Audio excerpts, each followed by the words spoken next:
Hey guys, welcome to another tutorial. इस tutorial में हम लोग देखेंगे हम लोग कैसे क्विज ऐप बनाएं। मैंने पहले एक बना के टेस्ट की हुई है, आप उसका आउटपुट देख सकते हैं। मैंने 2 क्वेश्चन वाली बनाई थी। तो आपको सिंपली यहाँ पे लिख देना है प्रिंट, जैसे मैंने ऊपर लिखा हुआ है प्रिंट, और इसमें लिख देना है आप जैसे भी कुछ भी लिखना चाहे। जैसे मैं लिख दे रहा हूँ यहाँ पे क्विज 1 प्रिंट हो जाएगा। फिर उसके बाद आप यहाँ पे लिख दीजिए क्वेश्चन जो आपसे आप पूछना चाहते हैं दूसरे से। तो मैं पूछना चाहता हूँ कि which number come after 19। तो मैं यहाँ से कॉपी करके यहाँ पे डाल देता हूँ। मैंने यहाँ पे पहले बना के आउटपुट लिया हुआ है। तो हाँ, फिर आपको लिख देना है आंसर 1_1, क्योंकि हम लोग ये मल्टीपल क्वेश्चन वाली बनाएंगे ना, तो एक ही वेरिएबल में तो उस एक ही का आंसर स्टोर होगा। फिर हम लोग जब दूसरे में जाएंगे तो जब जो पहले हम लोग डाले थे वही सब मैच करेगा, तो सबके हिसाब से रॉन्ग हो जाएगा। इसलिए हम लोग बार बार वेरिएबल क्रिएट करेंगे और उसको पहचानने के लिए किस क्वेश्चन का, तो हम लोग इसमें 1 दिएंगे। और जब आपको स्पेस देनी हो तो कोडिंग में आप स्पेस नहीं दे सकते वेरिएबल में, क्योंकि वो फिर कोड समझेगा कि ये तो 2 अलग वेरिएबल्स हैं। अगर आप अंडरस्कोर देंगे तो समझेगा कि आप यहाँ पे स्पेस देने की कोशिश किए हैं, और ये दोनों एक ही रहेंगे, 1 और आंसर ये एक ही रहेंगे। तो ये था। अब इज इक्वल टू इनपुट, हम लोग इनपुट लेना चाहते हैं यूजर से, तो हम लोग इनपुट कर देंगे इज इक्वल टू इनपुट। फिर आपको यहाँ पे लिख देना if ANS underscore ONE equal to हम लोगों का अगर 20, क्योंकि 19 के बाद 20 आता है, तो if answer is equal to 20, तो हम लोग यहाँ पे लिख देंगे करेक्ट। तो यहाँ पे हम लोग प्रिंट कर देंगे प्रिंट करेक्ट CORRECT।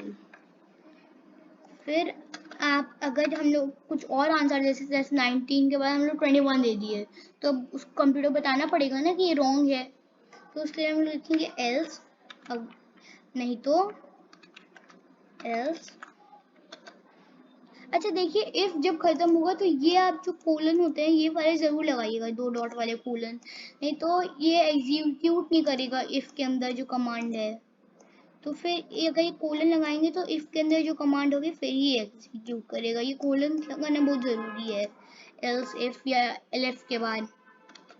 तो फिर आपको करना है, और देखिएगा कोई आप ऐसे एक्स्ट्रा स्पेस ना छोड़ दें। तो फिर आपको बस कर देना है प्रिंट ऐसे करके, यहाँ पे लिख देना है रॉन्ग RNG। सॉरी अगर मैंने गलत लिख दिया तो, थोड़ी स्पेलिंग मिस्टेक्स। और अब देखिए रन करके, तो देखिए विच नंबर कम आफ्टर 19, अगर मैं 20 डाला करेक्ट। और फिर से मैं रन करूं कि विच नंबर कम आफ्टर 19, तो आएगा। अगर 21 मैंने लिखा, देखिए रॉन्ग आ गया। तो ये बना रहे थे, अभी इसमें और भी थोड़े बहुत डाल देते हैं हम क्वेश्चंस। जैसे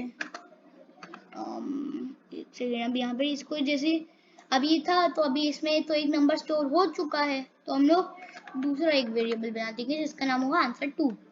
अब यहाँ पे भी हम लोग एक फटाफट से दे देते हैं इसको कि यहाँ पे भी क्या क्वेश्चन होगा। तो यहाँ पे मैं क्वेश्चन दे देता हूँ which number come after